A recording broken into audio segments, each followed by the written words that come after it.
Aos 25 anos, João Félix já viveu mais altos e baixos do que muitos jogadores em toda uma carreira.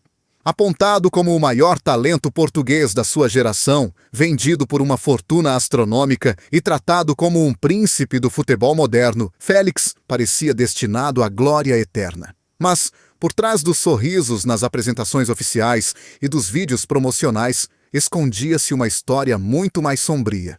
Conflitos silenciosos, decisões polêmicas, treinadores desconfiados e um talento que, aos poucos, começou a ser questionado. O que correu mal? Por que é que um jogador com tanto potencial acabou envolvido em tantas dúvidas e rupturas? Insiders revelam que nem tudo foi apenas uma questão de futebol. Há nomes, episódios e palavras nunca esquecidas. E é aqui que tudo começa a ficar sério. 5 figuras, 5 histórias reais que ajudaram a moldar e a ferir o percurso de João Félix. Começamos agora, pelo número 5. Número 5, Jorge Mendes. Quando João Félix começou a surgir como um talento raro no Benfica, havia um nome sempre presente nos bastidores: Jorge Mendes. O superagente português foi peça-chave na ascensão meteórica de Félix, ajudando a construir a imagem de um prodígio destinado ao topo do futebol europeu. Para muitos, Mendes foi o arquiteto do sonho. Para outros, o início de um caminho perigoso. Insiders do futebol português recordam que a transferência de João Félix para o Atlético de Madrid em 2019 não foi apenas uma escolha desportiva. Foi um movimento estratégico, financeiro, quase cirúrgico. Uma cláusula de 126 milhões de euros. Uma pressão mediática gigantesca. E um jovem de apenas 19 anos, lançado num clube conhecido pela dureza, exigência extrema e pouca paciência para processos de crescimento. Nos bastidores, surgiram os primeiros sinais de tensão. Pessoas próximas a Félix afirmam que ele não se sentia totalmente ouvido. Havia reuniões, decisões rápidas, poucas explicações. Era tudo muito grande, muito rápido, confidenciou mais tarde alguém do seu círculo íntimo. Jorge Mendes defendia o plano. O Atlético era o palco ideal. Mas dentro de campo, a realidade foi outra. Com o passar do tempo, a relação tornou-se mais fria. Félix começou a ser emprestado, a mudar de clube, a procurar identidade. Barcelona, Chelsea. Destinos diferentes. A mesma sensação de instabilidade. Testemunhas relatam que o jogador sentia que a sua carreira estava a ser constantemente empurrada, nunca verdadeiramente escolhida por ele. O ponto mais delicado veio quando surgiram rumores de distanciamento entre jogador e agente. Nada foi dito publicamente, mas nos corredores do futebol falava-se de frustração, de expectativas quebradas. Para João Félix, o impacto foi profundo. Perda de confiança, dúvidas constantes e a sensação de que o menino de ouro já não controlava o próprio destino. Número 5. Não é um inimigo declarado. É algo mais sutil. Uma relação que começou como promessa e acabou como ferida silenciosa. Número 4. Diego Simeone. Quando João Félix chegou a Madrid, havia uma expectativa clara. Ele seria a joia que mudaria o ADN do Atlético. Mas, do outro lado, estava Diego Simeone, um treinador forjado no sacrifício, na disciplina e na guerra constante. 2 mundos destinados ao choque. Desde os primeiros treinos, insiders relatam um clima estranho. Simeone exigia intensidade total, pressão sem bola, obediência tática absoluta. João Félix, por outro lado, jogava por instinto, criatividade e liberdade. Em campo, o talento estava lá. Fora dele, crescia a frustração. Cada substituição parecia um recado. Cada jogo no banco, uma humilhação silenciosa. Testemunhas lembram-se de discussões discretas no centro de treinos de Majadahonda. Nada de gritos públicos, nada de escândalos oficiais. Mas olhares frios, palavras curtas e uma distância que aumentava semana após semana. Simeone confiava nos seus soldados. Félix nunca conseguiu tornar-se um deles. O momento mais tenso aconteceu quando João Félix começou a ser usado em posições que não dominava, longe da baliza, preso a tarefas defensivas. Ele tem talento, mas aqui ninguém joga sem sofrer, teria dito Simeone a portas fechadas. Para Félix, essa frase ficou marcada, não como um conselho, mas como uma sentença. Com o tempo, o banco tornou-se habitual. A confiança desapareceu. A imprensa espanhola falava em fracasso. O jogador sentia-se exposto, isolado, incompreendido. Pessoas próximas afirmam que João Félix passou por um dos períodos mais difíceis da sua carreira, questionando-se se ainda era aquele prodígio de Lisboa. O empréstimo tornou-se inevitável. Depois, outro. E outro. A relação entre treinador e jogador nunca foi oficialmente quebrada, mas estava morta por dentro. Para João Félix, Simeone representou algo maior do que um treinador exigente. Representou o muro que travou a sua explosão no momento mais decisivo. Número 4 não foi apenas um conflito tático. Foi o choque brutal entre talento e sistema. E as cicatrizes ainda são visíveis. Número 3, Atlético de Madrid. No início, o Atlético de Madrid parecia o destino perfeito. Um clube gigante, uma transferência histórica, a promessa de protagonismo imediato. Mas, com o passar dos meses, o Atlético deixou de ser um palco e tornou-se um peso. João Félix chegou como a contratação mais cara da história do clube. Esse número não vinha sozinho. Trazia expectativas irreais, comparações constantes e uma pressão diária difícil de suportar. Insiders revelam que, dentro do balneário, nem todos viam Félix como um dos seus. Ele era o símbolo de uma aposta arriscada, quase uma exceção num clube que sempre valorizou o coletivo acima das estrelas. A relação com os adeptos começou a deteriorar-se lentamente. Cada jogo menos conseguido era amplificado. Cada erro, assobiado. A imprensa madrilena passou de elogios exagerados para críticas duras. Não vale o que custou, repetiam.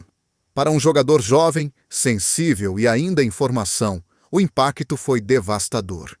Nos bastidores, falava-se de isolamento. Félix não se sentia protegido pelo clube. Não havia uma voz forte a defendê-lo publicamente. Pelo contrário, o silêncio institucional tornava tudo mais pesado. Testemunhas relatam que João Félix começou a jogar com medo. Medo de errar. Medo de arriscar. Medo de ser substituído ao intervalo. O episódio mais simbólico foi quando, apesar de bons momentos individuais, o projeto desportivo nunca foi ajustado para potenciar o seu talento. O Atlético não mudou por ele. E ele não conseguiu mudar o Atlético. Era um casamento forçado, sem diálogo real. Quando os empréstimos começaram, a mensagem foi clara. O clube já não acreditava totalmente. Para João Félix, isso significou uma quebra profunda de identidade. Ele já não sabia se era um talento incompreendido ou um erro histórico. Número 3, não tem rosto humano. É uma instituição, um ambiente, um sistema que, pouco a pouco, apagou o brilho de um jogador que precisava exatamente do contrário: confiança, paciência e liberdade. Número 2, a imprensa espanhola. Se dentro de campo João Félix já lutava contra a dúvida, fora dele enfrentava um adversário ainda mais cruel: a imprensa espanhola.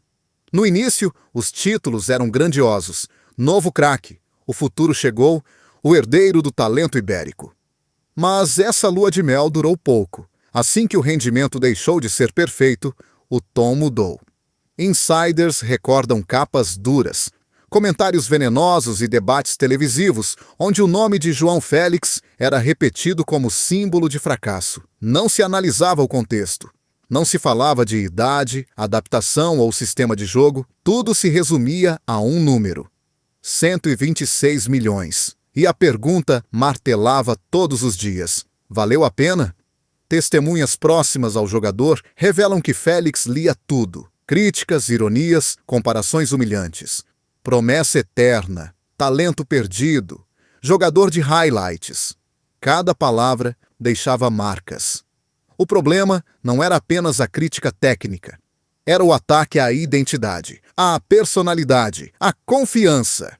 O momento mais duro veio quando antigos jogadores e comentadores começaram a questionar publicamente o seu caráter competitivo. Diziam que lhe faltava garra, que não tinha alma de atlético. Para João Félix, aquilo foi mais doloroso do que qualquer substituição, porque vinha de vozes que ele respeitava. Com o tempo, a narrativa tornou-se uma prisão. Mesmo quando jogava bem, havia desconfiança. Mesmo quando marcava, havia ressalvas.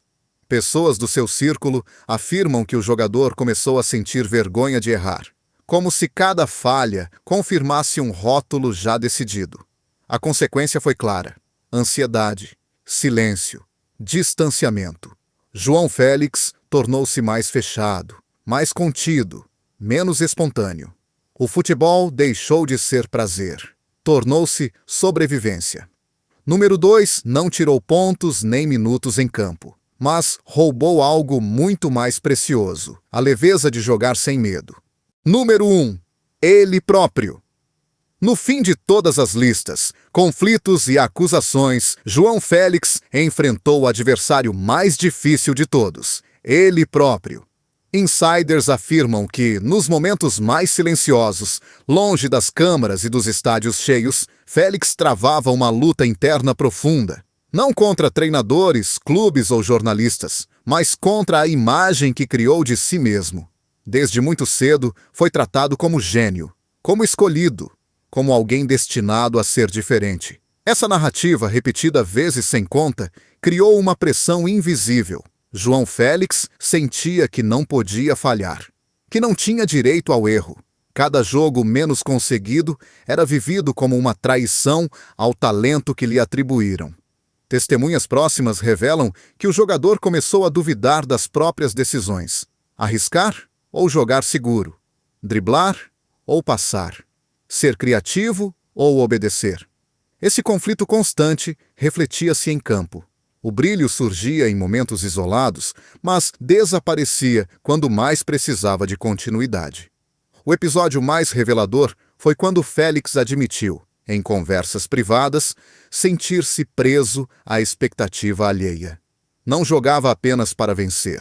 Jogava para provar algo, aos adeptos, à imprensa, a si mesmo. E isso corroía-o por dentro. As constantes mudanças de clube intensificaram essa crise. Cada novo início trazia esperança e medo. Medo de falhar outra vez. Medo de confirmar todas as críticas. Para um jogador jovem, sensível e altamente talentoso, o desgaste mental foi enorme. Número 1, não tem rosto externo. Não aparece nas capas dos jornais. Mas deixou marcas profundas. Porque quando a confiança se quebra por dentro, nenhum sistema tático consegue salvá-la. Nos bastidores do futebol europeu, um detalhe raramente mencionado começou a circular entre dirigentes e agentes. Insiders revelaram que, durante um dos períodos mais difíceis no Atlético de Madrid, João Félix teria dito a pessoas próximas uma frase curta, mas devastadora: já não sei quem sou como jogador. Essa confissão nunca foi tornada pública, mas explica muito mais do que qualquer estatística. O verdadeiro choque não foi uma discussão, nem uma transferência falhada. Foi a percepção silenciosa de que o problema não estava apenas fora, estava dentro. Enquanto o mundo do futebol insistia em moldá-lo, João Félix começou a perceber que também ele aceitara esse molde sem resistência. Nunca rompeu, nunca impôs a sua identidade. Adaptou-se, cedeu e perdeu-se. O twist surge aqui. Ao contrário do que muitos acreditam, João Félix nunca deixou de ter mercado. Grandes clubes continuaram interessados, mas, segundo testemunhas, foi o próprio jogador quem começou a recusar projetos que não lhe davam garantias emocionais, não apenas desportivas. Pela primeira vez, a carreira deixou de ser decidida por outros. Esse momento marcou uma viragem invisível. Não houve conferência de imprensa, não houve anúncio dramático. Apenas uma decisão interna: recuperar o controlo, mesmo que isso significasse dar um passo atrás. O clímax desta história não é uma explosão pública. É um silêncio. Um jogador a escolher-se a si próprio, depois de anos a ser escolhido pelos outros. A história de João Félix deixa um rastro que vai muito além de golos e transferências. O escândalo nunca esteve num gesto explosivo ou numa polêmica aberta, mas numa erosão lenta, quase invisível, da confiança de um talento raro. A sua carreira tornou-se um espelho cruel do futebol moderno, onde expectativas milionárias esmagam processos humanos. Hoje, João Félix continua a lutar para reencontrar a versão mais pura de si mesmo. Já não carrega o rótulo de salvador. Já não promete revoluções.